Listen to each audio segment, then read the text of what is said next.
महत्वपूर्ण खबर आम आदमी पार्टी के लिए अच्छी खबर। मनीष सिसोदिया को सुप्रीम कोर्ट से जमानत मिल गई है। सुप्रीम कोर्ट ने मनीष सिसोदिया को जमानत दे दी है। आखिरकार 17 महीने के बाद जेल के बाहर आ सकते हैं आज। सिसोदिया शराब घोटाला केस में जेल में थे और लगभग 17 महीने जेल में रहने के बाद अब जमानत मिली है। 26 फरवरी 2023 को इनकी गिरफ्तारी हुई थी। 17 महीने के बाद एक बार फिर से जेल से रिहाई। आम आदमी पार्टी के लिए एक अच्छी बड़ी खबर कि अब एक बार फिर से दिल्ली के कामकाज में मुख्यमंत्री अरविंद केजरीवाल के साथ दिल्ली सरकार में अपनी भागीदारी देंगे। और अब देखना ये दिलचस्प होगा, बहुत जरूरी होगा, बतौर शिक्षा मंत्री दिल्ली के अब आगे काम करते हैं या फिर पार्टी की तरफ से कुछ बदलाव किए जाते हैं। दिल्ली के सुप्रीम कोर्ट से मनीष सिसोदिया को ये बड़ी राहत मिली है। जेल से बाहर आए हैं आखिरकार 17 महीने के बाद। शराब घोटाला जिसमें ना सिर्फ मनीष सिसोदिया बल्कि आम आदमी पार्टी के कई बड़े नेता जो हैं जेल की हवा खा चुके हैं, बल्कि खा भी रहे हैं, जिसमें मुख्यमंत्री अरविंद केजरीवाल का नाम भी शुमार है। लेकिन इस समय मनीष सिसोदिया के लिए एक राहत की खबर, 17 महीने के बाद हुई है जमानत। ये लगता है कि ईडी का जो जांच की प्रक्रिया है उस पे भी सवाल उठाए। उन्होंने कहा है कि जब आपके पास दस्तावेज मौजूद हैं तो टेम्परिंग का कोई मतलब नहीं बनता। अगर इतने दिनों तक जो है आप इनको इनकार्सेशन में रखे हैं, इनको जेल में रखा है और ये जो है बेल के प्रिंसिपल के खिलाफ है, चाहे वो ईडी का केस हो, चाहे सेक्शन 45 हो, वो जो कार्डिनल रूल है बेल का वो जो है वो लागू होता है। और इस बात को ध्यान में रखते हुए कि ऑलरेडी जो है 17 महीने का जो है जेल ऑलरेडी मनीष सिसोदिया जी काट चुके हैं, तो सुप्रीम कोर्ट ने ईडी के तमाम दलीलों को खारिज करते हुए मनीष सिसोदिया जी को बेल ग्रांट किया। और एक और बड़ी खबर गाजियाबाद से, जहां पर नगर निगम ने इन दिनों एक विवाद की खूब चर्चा हो रही है।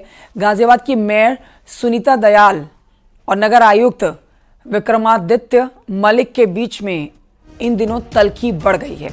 विवाद के पीछे जो वजह सामने आ रही है वो ये है कि मेयर सुनीता दयाल के पति शासकीय कामों में दखल दे रहे हैं। पत्र में नगर आयुक्त ने कहा है कि शासकीय कार्य की पत्रावलियां नगर आयुक्त की स्वीकृति के बिना मेयर के पति के सामने रखी जा रही हैं। नगर आयुक्त विक्रमादित्य मलिक ने पत्र लिखकर आदेश दिया है कि किसी भी निर्वाचित मेयर और पार्षद के सगे संबंधियों को फाइल की फोटो कॉपी ना दी जाए। यदि स्टाफ इस तरह का काम करते हुए पाया जाता है तो एक्शन लिया जाएगा। इस पत्र के बाद अब मेयर और निर्वाचित पार्षदों के सगे संबंधी नगर निगम के स्टाफ से किसी भी प्रकरण से जुड़ी हुई फाइल की फोटोकॉपी हासिल नहीं कर पाएंगे।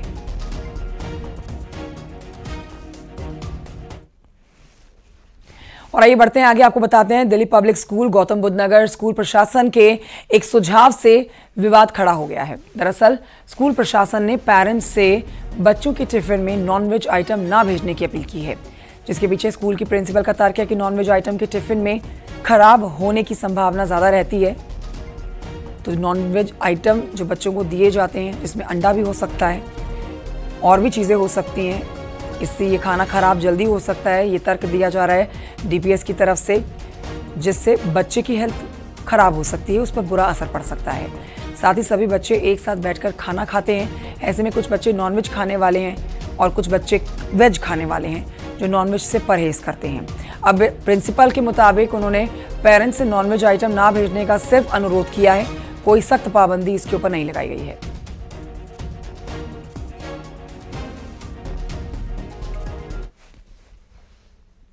गौतम बुद्ध नगर के बाद खबर लखनऊ से है, जहां पर समाजवादी पार्टी मीडिया सेल के एक्स अकाउंट पर एफआईआर दर्ज कराई गई है।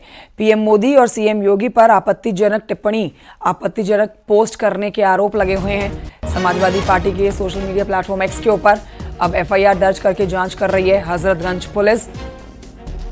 सादतगंज लकड़ मंडी के भाजपा नेता विजय कुमार भुर्जी ने एफआईआर दर्ज कराई है।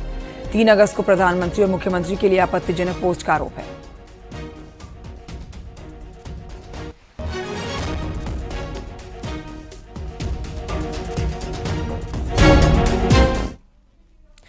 इलाहाबाद हाई कोर्ट में एक बेहद ही अजीबोगरीब मामला सामने आया। कुशीनगर के एक शख्स जिसकी मौत हो चुकी है, उसकी शिकायत के आधार पर एफआईआर दर्ज की गई। इतना ही नहीं, उसके हस्ताक्षर भी लिए गए। आखिर ये पूरा मामला क्या है, देखिए इस रिपोर्ट में।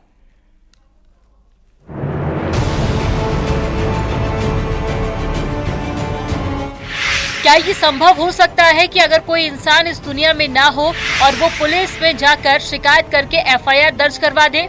इतना ही नहीं, मौत के 3 साल बाद उसकी तरफ से केस दायर किया जाता है, जांच अधिकारी उसका बयान भी दर्ज करते हैं और पुलिस जांच करके चार्जशीट भी दाखिल कर देती है। अब ऐसा कोई मृत इंसान तो नहीं कर सकता। अगर वो शख्स जिंदा ही नहीं है तो क्या उसका भूत धरती पर आ गया, जो केस करता है और समय समय पर पुलिस के सामने हाजिरी देकर बयान दर्ज करवाता है। इलाहाबाद हाई कोर्ट से ये मामला बेहद चौंकाने वाला है, जिसे सुनकर जज साहब भी हैरत में पड़ गए। कहा जा रहा है कि कुशीनगर के रहने वाले शब्द प्रकाश की मौत 19 दिसंबर 2011 में हो गई थी, लेकिन साल 2014 में केस किया गया। कोर्ट हैरत में तब पड़ी कि आखिर एक भूत कैसे एफआईआर दर्ज करा सकती है और भूत का विवेचना में विवेचक द्वारा बयान कैसे दर्ज किया जा सकता है। इस मामले को जस्टिस सौरभ श्याम शमशेरी ने बेहद गंभीरता से लिया है और कोर्ट ने एसपी कुशीनगर से इस मामले में जानकारी मांगी है। दरअसल कोतवाली हाता में यह मामला दर्ज कराया गया था और इस मामले में आश्चर्यजनक पहलू यह है कि इस मामले में जो एफआईआर दर्ज कराने वाला भूत है उसने वकालतनामे पर भी हस्ताक्षर किए हैं। गौरतलब है कि कुशीनगर के रहने वाले आरोपी पुरुषोत्तम सिंह समेत उसके 2 भाई और 2 बेटों ने पुलिस की तरफ से दाखिल आरोप पत्र में इलाहाबाद हाई कोर्ट में चुनौती दी है। दोनों पक्षों के बीच में जमीन का पुराना विवाद चल रहा था, लेकिन मृत शख्स कैसे एफआईआर कर सकता है? इतना ही नहीं, कोर्ट में दाखिल किए गए हलफनामे पर अपने दस्तखत भी कैसे कर दिए। इस मामले में बार स्टेशन को भी कहा है कि अधिवक्ता विमल कुमार पांडे, जिन्होंने वकालतनामे पर हस्ताक्षर कराए हैं, उन्हें भी ताकीद करें कि ऐसी गलती भविष्य में दोबारा न हो। लेकिन यह पूरा मामला अपने आप में न्याय व्यवस्था के साथ ही साथ पुलिस सिस्टम पर भी गंभीर सवाल खड़ा करता है। हालांकि पुरुषोत्तम सिंह व अन्य 4 की ओर से एक मामला दर्ज कराया गया था, एक अपील दाखिल की गई थी और इसमें आपराधिक कार्रवाई को रद्द करने की मांग की गई थी। कोर्ट ने इस पूरे मामले की सुनवाई के बाद आपराधिक कार्रवाई तो रद्द कर दी है, लेकिन कुशीनगर एसपी से इस पूरे मामले में जवाब तलब कर लिया है कि आखिर विवेचना अधिकारी किस तरह से भूत के बयान दर्ज कर रहे हैं, इस बारे में वो बताएं। हाईकोर्ट ने केस को लेकर सख्त नाराजगी जाहिर की और सख्त लहजे में चेतावनी भी दे डाली। प्रयागराज से न्यूज़ 18 के लिए सर्वेश दुबे की रिपोर्ट।